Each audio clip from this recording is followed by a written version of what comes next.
Vamos a compartir la palabra de Dios en este día.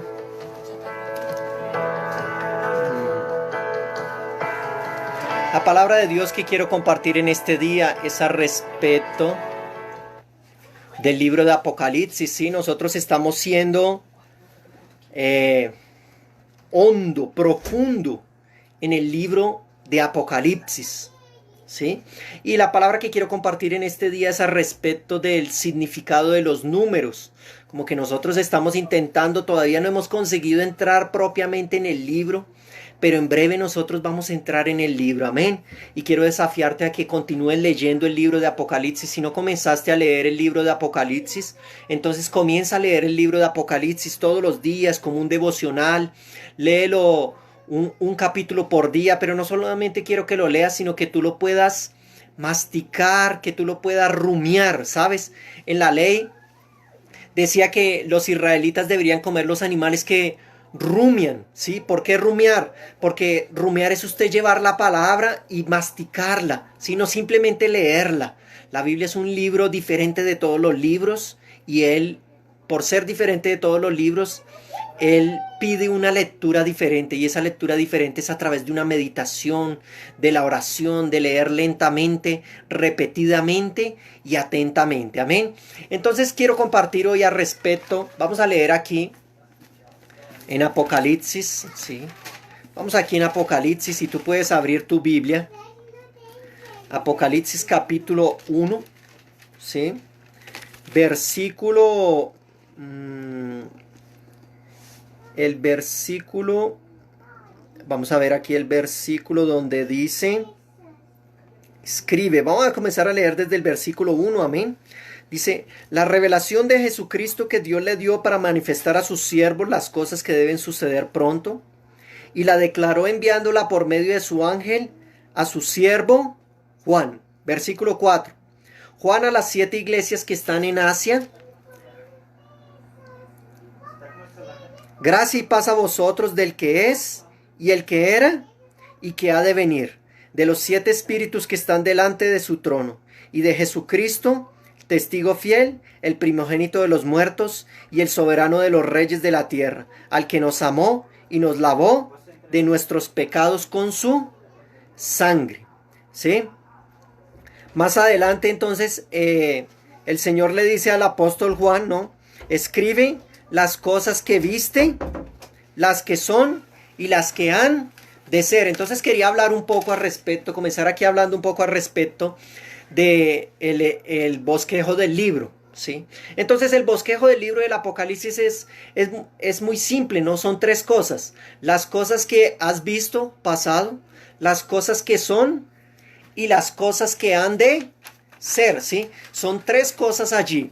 Entonces el libro de Apocalipsis es un libro profético. Hay cosas que ya pasaron, que el apóstol Juan vio. Hay cosas que están aconteciendo allí, ¿sí? Las cosas que el apóstol Juan vio fue que la revelación de Jesucristo en el capítulo 1. Esa sería la forma más fácil de dividir el libro. Capítulo 1, la revelación de Jesucristo, las cosas que has visto. Capítulo 2 y capítulo 3 nos habla respecto de las iglesias, las 7 iglesias del Apocalipsis. Entonces son las cosas que son las cosas que estaban aconteciendo en el tiempo de Juan. Y a partir del capítulo 4 hasta el capítulo 22, entonces son las cosas que serán. Entonces podemos dividir el libro de Apocalipsis en 3 partes. Las cosas que has visto, las que son y las que serán. Ahora, la otra forma de dividir el libro de Apocalipsis para estudiarlo es ¿cuál? Del capítulo 1 al capítulo 11, nosotros tenemos todas las cosas en orden cronológico. Por decir de alguna manera, en el capítulo 11, todas las cosas ya acontecieron. Allí el capítulo 11 finaliza con la última trompeta. Entonces, en la última trompeta, ella es la que va a desatar todas las cosas que ya acontecen hasta el final de los tiempos. Y a partir del capítulo 12 hasta el capítulo 22, entonces allí ya no es en orden cronológica, sino que Dios hace un tipo de zoom. Dios hace un acercamiento y comienza a explicar temas específicos o cosas específicas y símbolos específicos que acontecieron desde el capítulo 1 hasta el capítulo 11. Entonces, si tú te das cuenta, entender el libro de Apocalipsis es muy fácil. Tenemos 2 maneras. Las cosas que viste, capítulo 1, las cosas que son, capítulo 2 y capítulo 3, y las cosas que han de ser a partir del capítulo 4 en adelante.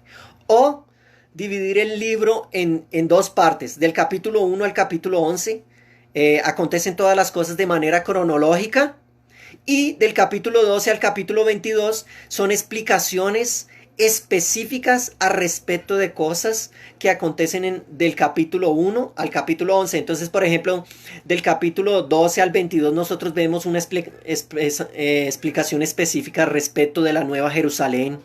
Vemos explicación específica respecto de la bestia, del anticristo. Vemos una explicación específica respecto de Babilonia. Y así por adelante vemos los dos testigos también, que después en el capítulo 12, 13 vamos a estar explicando al respecto de eso. Entonces, yo te decía, el libro de Apocalipsis no es complicado. El libro de Apocalipsis es el libro más fácil de la Biblia. ¿Por qué? Porque es el único libro que se llama revelación, o sea que todo está revelado. Pero el diablo ataca tanto al Apocalipsis como al Génesis. Yo les enseñaba, ¿no? Ataca al Génesis diciendo que todas las historias de Génesis, Adán y Eva, la Torre de Babel, Noé, todas esas cosas son mitos, historias que nunca acontecieron. Y ataca Apocalipsis argumentando que son cosas demasiado maravillosas, muy complicadas de entender, llenos de símbolos y todas esas cosas. Pero realmente el libro de Apocalipsis es el libro más fácil. Y en esencia el diablo no quiere que tú leas el libro de Apocalipsis. Quiere engañarte haciéndote creer que te vas a volver loco, que el libro de Apocalipsis es muy difícil. ¿Por qué? Porque en el libro de Apocalipsis se relata la derrota final del diablo y sus demonios y sus ángeles caídos, cuando ellos van a ser lanzados al infierno y el infierno va a ser lanzado al lago de fuego. Amén. Entonces nosotros ya tenemos la victoria. Tú quieres saber el futuro, entonces tú puedes leer el libro de Apocalipsis. Él es palabra de Dios. Ahora, para entender el libro de Apocalipsis, yo les explicaba, hermanos, que el libro de Apocalipsis usa muchos símbolos. Pero ¿por qué la palabra de Dios usa símbolos? Que alguien podría pensar así, ¿por qué Dios no escribe las cosas de manera clara y ya, en lugar de estar usando tanto símbolo? Bueno, es totalmente lo contrario. Los símbolos nos sirven para esclarecer, para traer luz al respecto de la palabra de Dios. Porque mira, la palabra de Dios no fue escrita solamente para una generación. El primer libro, que fue el libro de Job, fue escrito más o menos por Moisés en el año 2000 antes de Cristo. O sea, prácticamente han pasado 4000 años desde que se comenzó a escribir la Biblia. Entonces tú sabes que de generación en generación las cosas van cambiando, los ejemplos. Un ejemplo que sirve hoy ya no sirve mañana. Pero los símbolos, ellos sí sirven para todas las generaciones. ¿Por qué los símbolos sirven para todas las generaciones? Porque si Dios quiere simbolizar alguna cosa y Él usa la lluvia o usa la nieve, durante todas las generaciones la lluvia siempre tiene las mismas características, la nieve tiene las mismas características, los lagos, los mares, cada una de esas cosas, de esos símbolos, entonces puede ser entendida de generación en generación. Entonces realmente los símbolos, ellos sirven ¿para qué? Para traer luz. Y una parte de los símbolos muy importante en la palabra de Dios son los números. Pero no pienses que yo te quiero hablar de numerología o alguna cosa de esas mágicas ni nada de eso. Pero realmente los números son simbólicos en la palabra de Dios. Yo acostumbro decir que Dios es económico. La economía no es gastar poquito, no. Economía, la definición de economía, si tú buscas la definición de economía, es el buen uso de los recursos disponibles.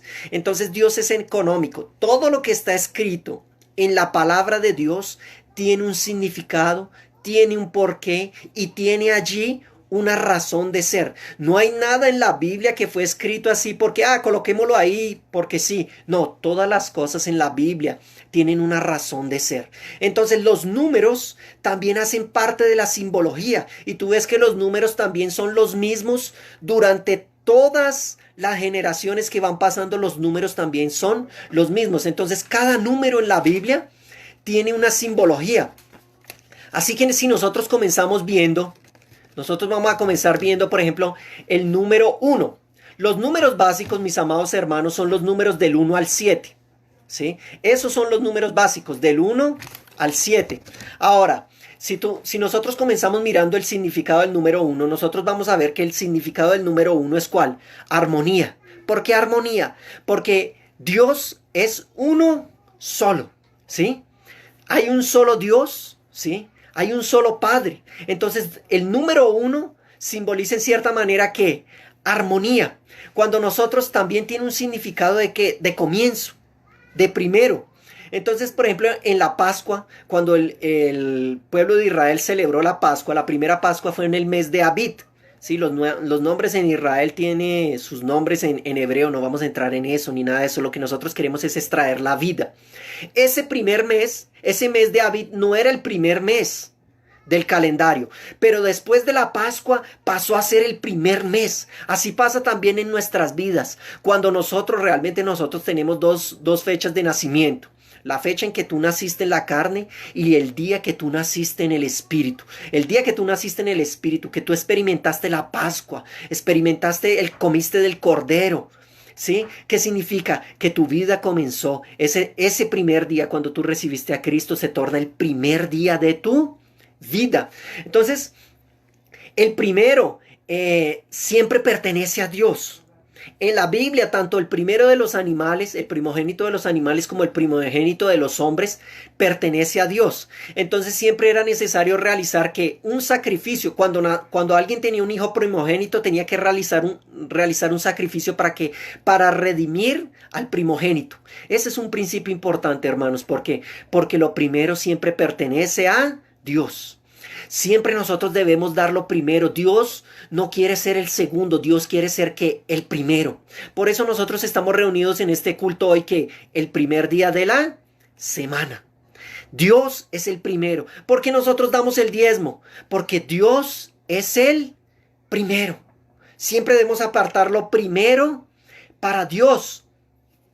En 1 Corintios, las primicias de las cosechas pertenecían a Dios. Los primeros frutos que maduraban, ellos no podían ser retirados, sino que ellos tenían que dejar que cayeran al piso.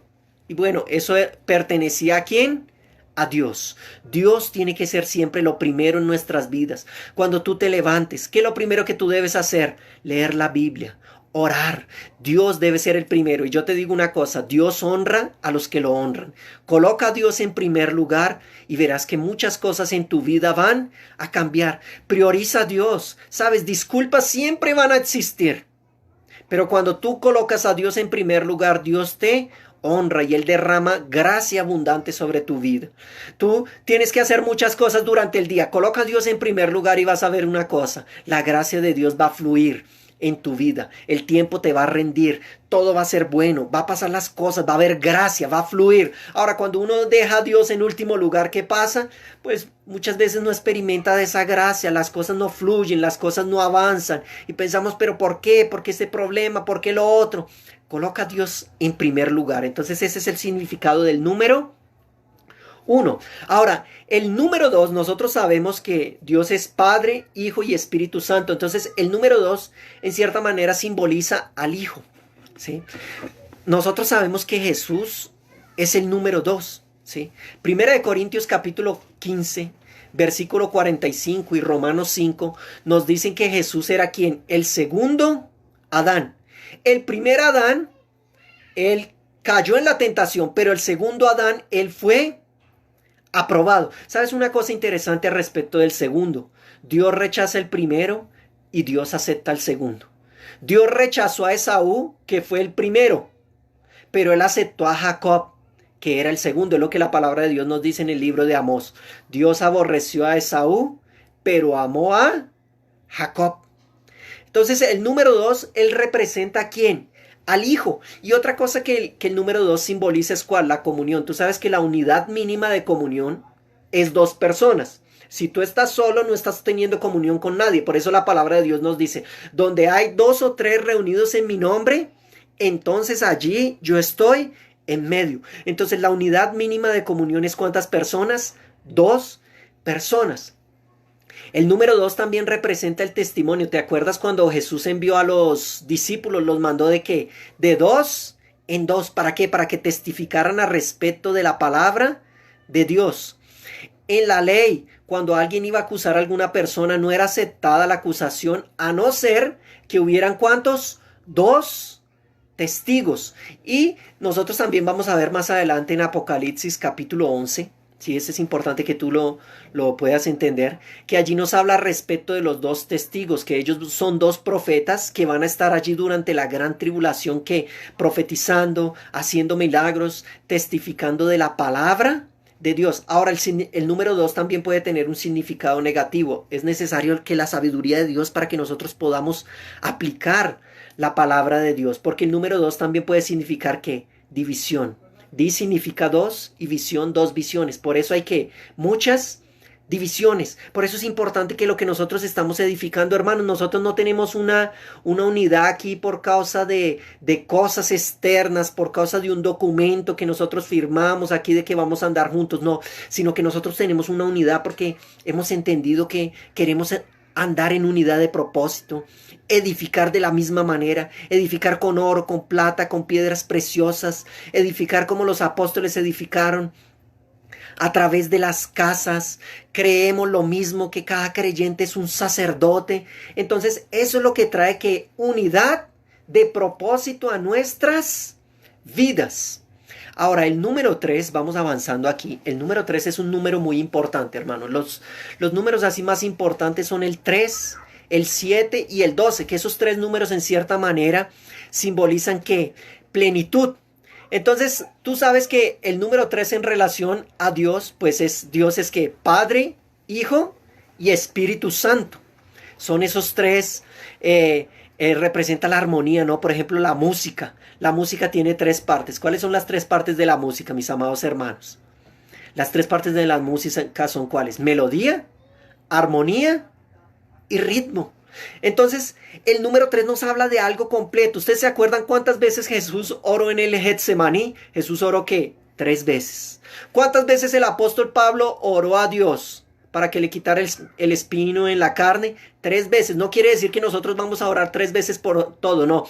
Significa que fue una oración completa hasta obtener ¿qué? La respuesta de Dios.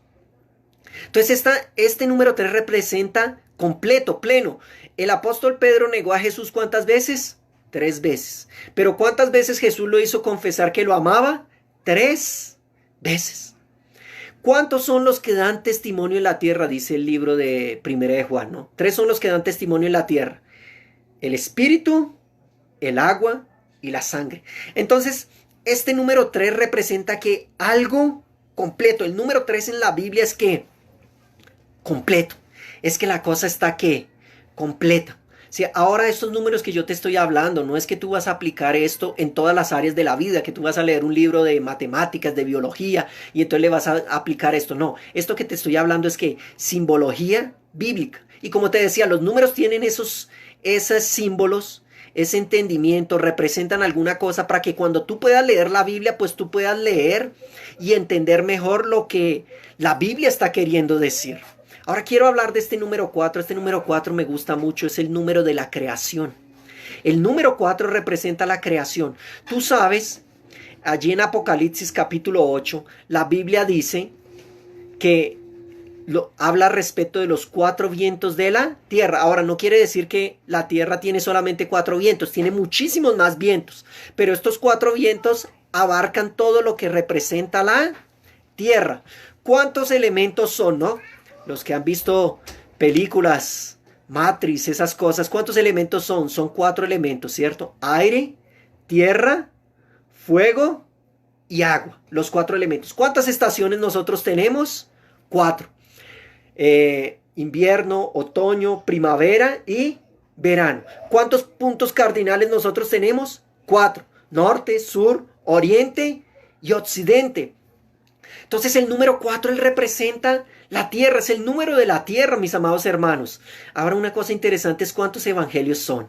Son 4 evangelios, porque los 4 evangelios nos cuentan la historia de Jesús aquí en la tierra.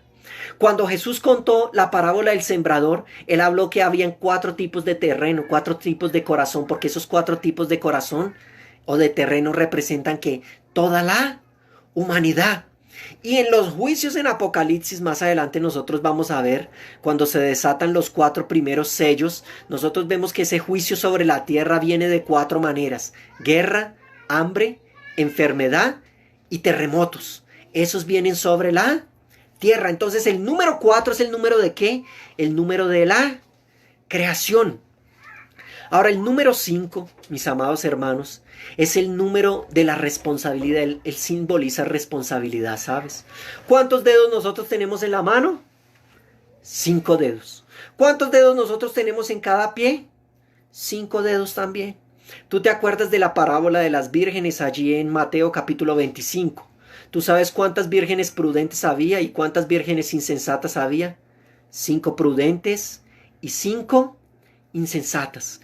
Cuando el sumo sacerdote Aarón fue ungido, él era ungido 5 veces. Eso representa una cosa, que nosotros tenemos una responsabilidad sobre la unción que nosotros hemos recibido, ¿sabes? Dios nos ha hecho un llamado y sobre ese llamado nosotros tenemos una responsabilidad. ¿Sabes una cosa respecto del llamado? Somos responsables al respecto de nuestro llamado. Pero te quiero dar una buena noticia: el verdadero llamado es cuando Dios nos llama a hacer algo que es imposible, algo que nosotros no podemos hacer. Ese es el verdadero llamado. ¿Sabes una cosa? Quiero decirte una cosa: Dios te ha llamado a servirlo, a ganar almas, a ser padre, a ser madre. Y yo sé que a veces tú te sientes que no sabes cómo ser padre, no sabes cómo ser madre, no sabes cómo educar tus hijos, no sabes cómo lidiar con determinadas situaciones. Pues ese es el verdadero llamado. Dios te ha llamado a hacer algo que es imposible, pero con la unción de Dios tú puedes realizar todas las cosas. En el libro de Daniel, capítulo 7, también nos habla que el 5.º reino será ¿cuál? El reino de Cristo. Entonces, para nosotros participar del reino de Cristo, hay una responsabilidad. Nosotros necesitamos ser responsables por lo que hemos recibido de parte de Dios. Y debemos edificar con oro, con plata y con piedras preciosas. ¿Para participar de cuál? Del 5.º reino. Porque te decía que el 4, hablando ahorita del cuarto, del número 4, que representa la tierra, en el libro de Daniel nos habla, en la estatua de Nabucodonosor, la visión que el rey Nabucodonosor tuvo, hablaba de 4 imperios. Yo sé que ya hubo muchos más imperios, pero los imperios que la Biblia menciona, o que la Biblia toma en cuenta, son solamente 4: Babilonia, Medo-Persa, griego y el imperio romano. Pero cuenta un 5.º reino, que es el reino de los cielos. Y para participar de ese reino de los cielos, pues nosotros necesitamos actuar ¿con qué? Con responsabilidad. Necesitamos seguir avanzando. La Biblia dice: el reino de los cielos es tomado por violencia y los violentos lo arrebatan. Necesitamos ser violentos para orar, violentos para ayunar, violentos para leer la Biblia. Necesitamos ser violentos para abrir células, para liderar célula, para abrir nuestra casa para una célula, para llamar las personas. Necesitamos ser ¿qué? Violentos y arrebatar el reino de los cielos. Tú sabes que el reino de los cielos es diferente de salvación. La salvación simplemente tú crees. Ahora, para tú participar del 5.º reino, del reino de los cielos, necesitas tener ¿qué? Responsabilidad. No vivas tu vida simplemente intentando pasarla bien, mejorar cada vez más. Eso está bien, es legítimo. Todas esas cosas son legítimas en esta vida. Solamente no te embriagues. Porque una cosa sea legítima no quiere decir que tienes que embriagarte. No quiere decir que esa cosa tiene que tener el lugar en tu corazón. Entonces, mis amados hermanos, ese sería el número 5. El número 5 representa ¿qué? Responsabilidad.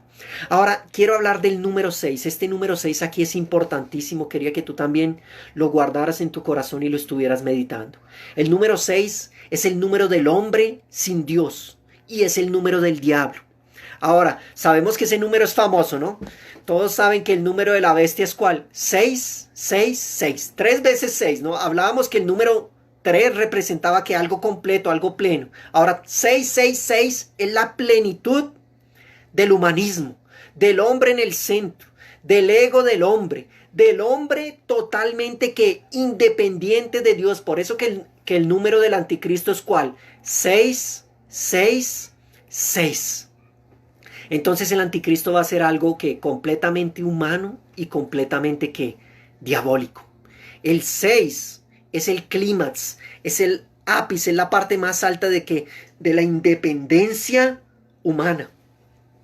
¿Cuántos conocen aquí la historia de Goliat? Yo sé que todos han escuchado, desde niños han escuchado la historia de David y Goliat. David fue a enfrentar a ese gigante de los filisteos que amenazaba al pueblo de Israel. Ahora hay una cosa que tal vez tú no sabías de Goliat. Una cosa de Goliat es que en sus manos él no tenía 5 dedos y en sus pies él no tenía 5 dedos. Él tenía 6 dedos en cada mano y tenía 6 dedos en cada pie. Interesante. Había uno de los gigantes que su cama medía 6 codos. Uno de los gigantes que era enemigo del pueblo de Israel.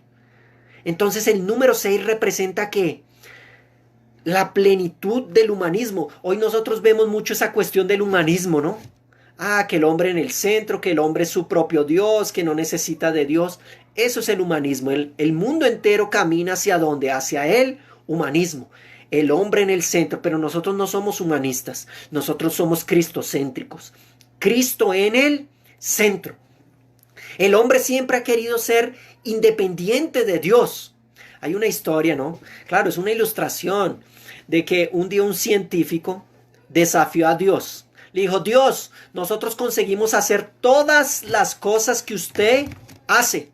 Conseguimos hacer una operación de corazón, conseguimos hacer un trasplante de esto, de lo otro, injertar un brazo. Nosotros conseguimos hacer todo lo que usted consigue hacer. Nosotros somos muy inteligentes. Podemos todo lo que usted puede hacer, Dios. Entonces Dios le dijo, bueno, listo, entonces vamos a probarlo. Entonces sí, a ver si usted puede hacer lo mismo que yo hago. Entonces el científico dijo, listo, entonces hagámoslo.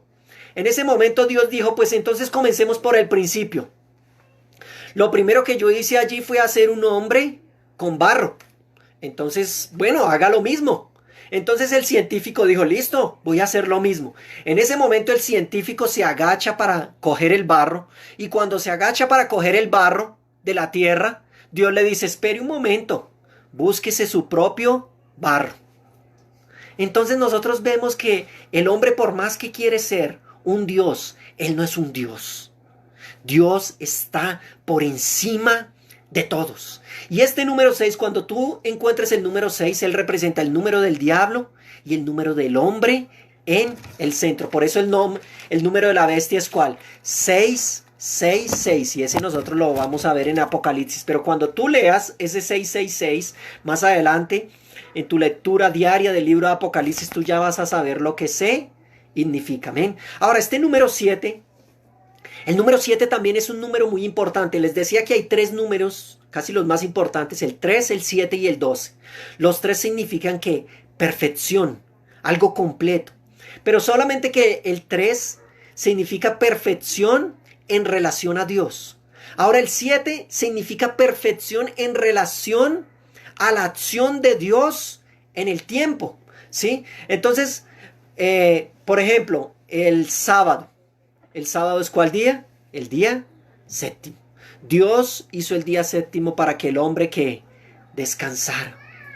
Enoc fue el séptimo después de Adán.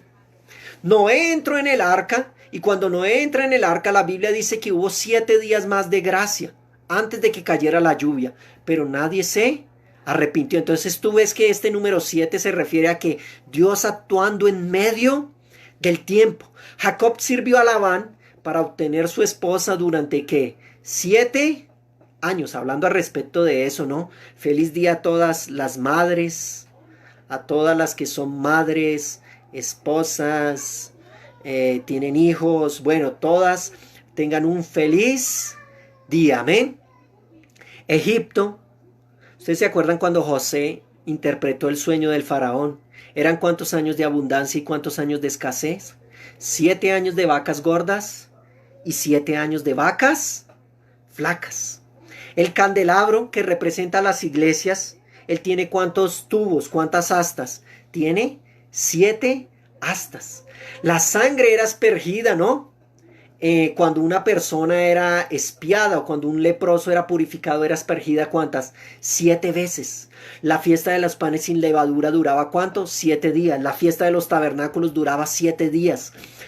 La conquista de Jericó eran 7 sacerdotes con 7 trompetas marchando durante ¿cuántos días? 7 días.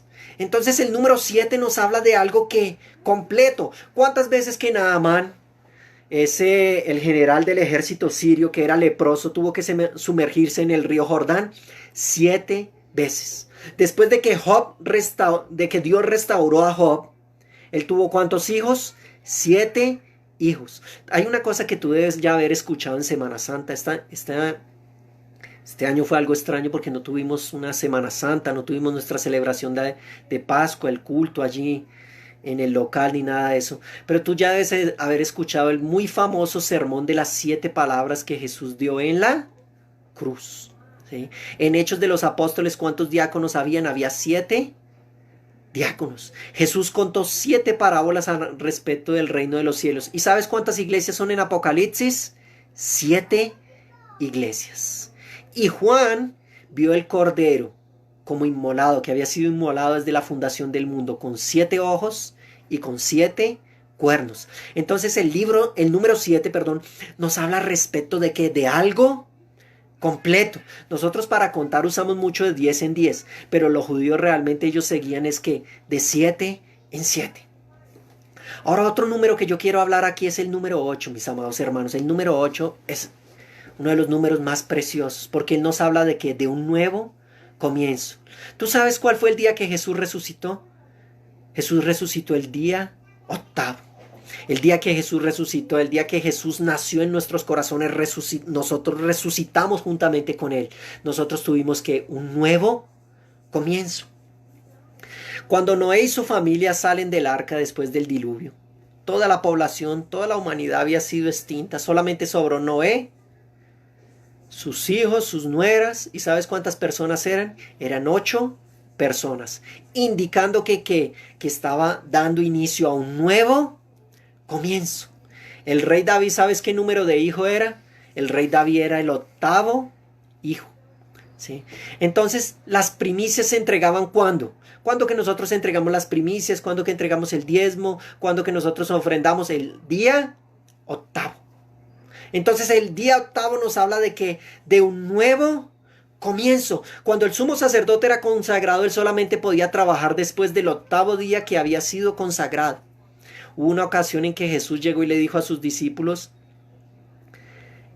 ustedes, algunos van a experimentar algunos van a ver el reino de los cielos antes de experimentar la muerte. Y pasaron 8 días y Jesús, ¿qué hizo? Jesús se transfiguró. Ellos vieron que el reino de los cielos, vieron el nuevo comienzo.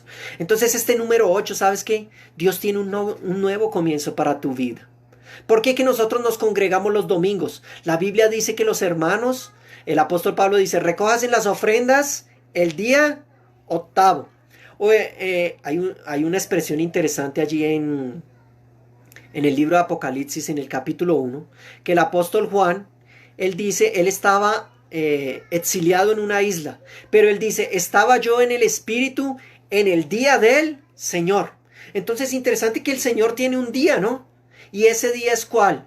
Era el día en que Jesús resucitó. Por eso que nosotros nos congregamos, ¿cuál día? El día 8. No pienses que nosotros guardamos el domingo. No, nosotros no guardamos el domingo. Lo que nosotros realmente hacemos es una fiesta. Estamos celebrando que Jesús resucitó, que hay un nuevo comienzo. Y a partir de este día puede haber un nuevo comienzo también en tu vida. Ahora, el número 9, voy a hablar de estos últimos números rápidamente. El número 9 no aparece así mucho en Apocalipsis, pero él puede representar 2 cosas. Él puede representar la ingratitud, ¿sí? Porque cuando Jesús curó los 10 leprosos, uno volvió para agradecer, los otros 9 no regresaron. Pero el número 9 también puede representar que los dones y los frutos. Sabemos que son ¿cuántos dones? 9 dones. Y sabemos que ¿cuántas partes componen el fruto del Espíritu Santo? 9. Amor, alegría, paz, paciencia, benignidad, bondad, fe, mansedumbre y templanza. Contra tales cosas no hay ley. Ahora el número 10, él nos habla de la responsabilidad, pero en la óptica humana. Sabemos que eran 10 mandamientos, 10 plagas, 10 días que los discípulos oraron antes del Pentecostés. Y el número 12, él nos habla, yo les decía que los números 3, 7 y 12 hablan de algo completo. Entonces el número 3 es algo completo en relación a Dios. El número 7 es algo completo en relación a la acción de Dios en el tiempo. Pero el número 12 nos habla de algo completo en relación a la eternidad. Entonces nosotros sabemos que eran 12 discípulos, 12 panes que estaban allí en el tabernáculo. ¿Sabes cuántas puertas tiene la Nueva Jerusalén? 12. ¿Cuántos fundamentos tiene la Nueva Jerusalén? 12. ¿Cuántos tronos hay en la Nueva Jerusalén? 12 tronos. Y quería finalizar con dos números, el 40, ¿sí? Que el 40, él representa prueba. Y el 42, él también representa prueba y tribulación, ¿sí? Porque aunque el pueblo de Israel pasó 40 años en el desierto, ellos tuvieron 42 estaciones. Ahora déjame finalizar con un número. Quiero hablar aquí de mi corazón y finalizar con un número. El número 99.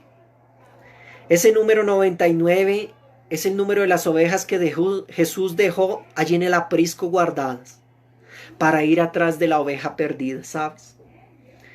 Y con eso te quiero hablar del amor de Dios.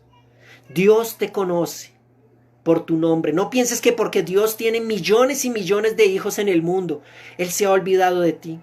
Él dice que es el padre del huérfano, el esposo de la viuda y el defensor del extranjero. Sabes, estas tres personas tienen una relación, las tres son vulnerables. El extranjero no está en su tierra, entonces Dios lo defiende. La viuda, la Biblia dice que Dios odia el repudio y por lo general la mujer es quien es repudiada. ¿Sabes una cosa?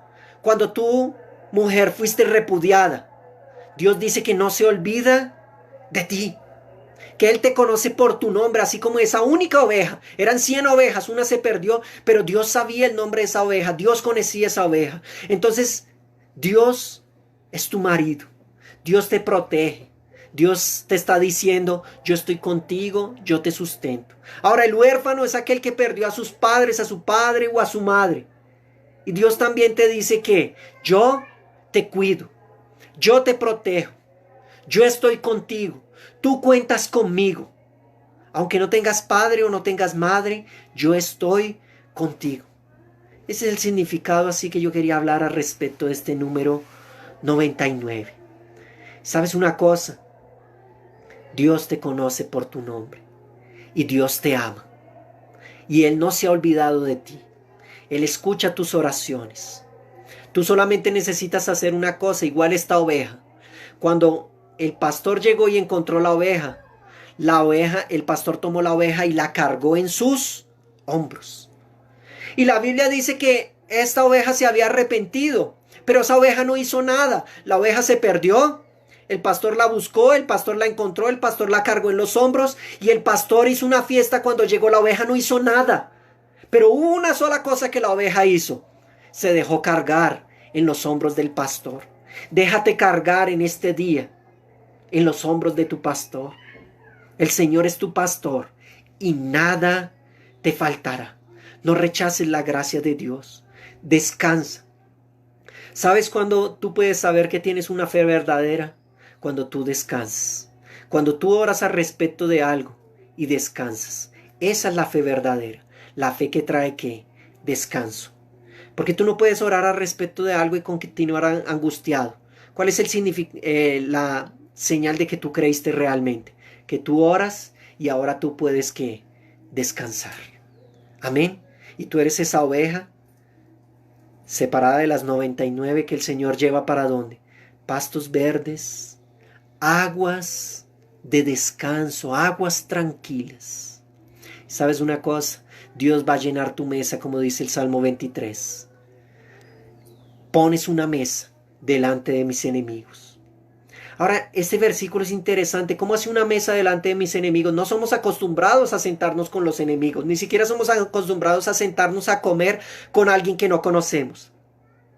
Pero sabes, ese es el amor de Dios y Él transmite ese amor para nosotros. Tú vas a tener tanta abundancia que tú vas a poder compartirle hasta tus enemigos. La Biblia dice, si tu enemigo tiene hambre, dale de comer, y así amontonarás ascuas de fuego sobre su cabeza. Eso quiere decir que cuando tú manifiestas ese amor, cuando tú compartes aún con aquellos que son tus enemigos, la persona se va a sentir tan avergonzada, ¿no? Ascuas de fuego, que ella va a decir, no, no entiendo. Yo solo le hago el mal a esta persona y esta persona me perdona, esta persona me ayuda. Entonces, Él coloca una mesa delante de nosotros, delante de nuestros enemigos. Tu vara y tu callado me infunden aliento y mi copa está rebosando. Todo en tu vida va a rebosar durante este tiempo.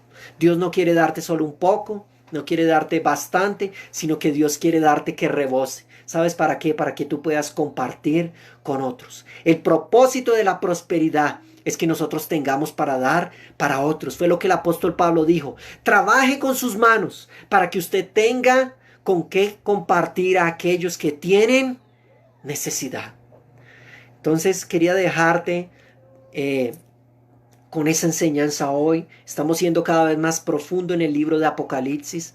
Esta introducción está un poco larga, ¿no? Ya llevamos 3 ministraciones haciendo esta introducción, pero yo sé que en algún punto tú recibiste vida a través de esta palabra, que eso es lo más importante, que aquello que tocó tu corazón, entonces tú comiences a masticarlo. Amén. El martes nos vemos, vamos a continuar con el Apocalipsis, martes, miércoles, el jueves tenemos la célula de adultos a través del aplicativo Zoom y el viernes tenemos otra vez célula de jóvenes a través del aplicativo Zoom. Amén. Vamos a realizar la Santa Cena antes de finalizar. Quería que yo les había dicho para que se prepararan al respecto de la Santa Cena y vamos ahora a hacer una oración, porque es esta sangre y este pan que nos guardan en medio de esta crisis, ¿sabes? Es esto para lo que yo miro. Cuando tengo problemas, cuando tengo necesidades, no miro para las circunstancias, yo miro para esto. Su sangre que me perdona y me libra de toda acusación. Y este pan que me libra de toda enfermedad y que representa toda la provisión en mi vida. Señor, yo te doy gracias por esta Santa Cena. Gracias por este vino que representa tu sangre preciosa derramada en la cruz, que trajo perdón de pecados, libertad de acusación y de condenación. Ninguna condenación hay para los que están en Cristo Jesús. Y gracias por este pan, Señor, que representa toda provisión para mí, para mi familia, para la iglesia y para todas las familias de los hermanos de la iglesia, Señor, en el nombre de Jesús. Y por este pan que también representa cura. Ninguno de los hermanos se enfermará de ese virus. En el nombre de Jesús de Nazaret. Reciba la gracia de Dios. Amén. Que el amor de Dios, la gracia del Señor Jesucristo y la comunión del Espíritu Santo sea con cada uno de ustedes, mis amados hermanos. Amén. Comparta ahí su cena con la persona que está a su lado. Si tú no la habías preparado, no importa. Ya estamos finalizando aquí y tú puedes cenar junto ahí con tu familia y orar. Amén.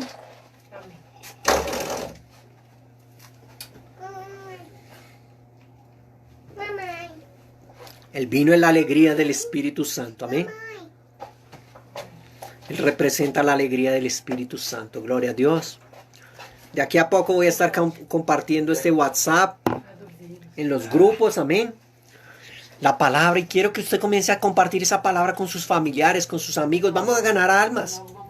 Vamos a ganar almas. Vamos a ganar almas para el reino de los cielos. Vamos a crecer como iglesia. Vamos a avanzar. Amén.